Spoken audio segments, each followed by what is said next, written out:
শিক্ষাৰ্থীসকল, তোমালোকৰ আপোন পাঠৰ হাতীক গা ধুওৱাৰ কথা নামৰ পাঠটো আৰু বৰপোনাৰ হাত নামৰ কবিতাটোৰ প্ৰশ্নমালাত সমুচ্চাৰিত শব্দ আৰু সেই সমুচ্চাৰিত শব্দবোৰৰ বাক্যত কেনেকৈ প্ৰয়োগ হয় এই সম্পৰ্কে দেখুওৱা হৈছে।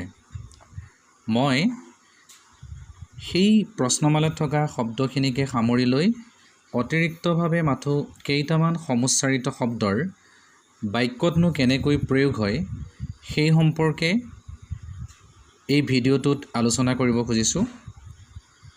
তোমালোকে নিশ্চয় সকলোৱে জানাই যে সমুচ্চাৰিত শব্দ মানেনো কি।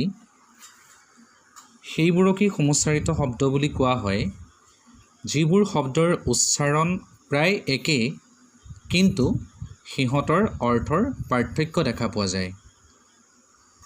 গতিকে আহাচোন আমি ভিডিঅ'টো সকলোৱে চাওঁ আৰু ভিডিঅ'টো চাই তোমালোকে বহীত কথাখিনি লিখি থবা।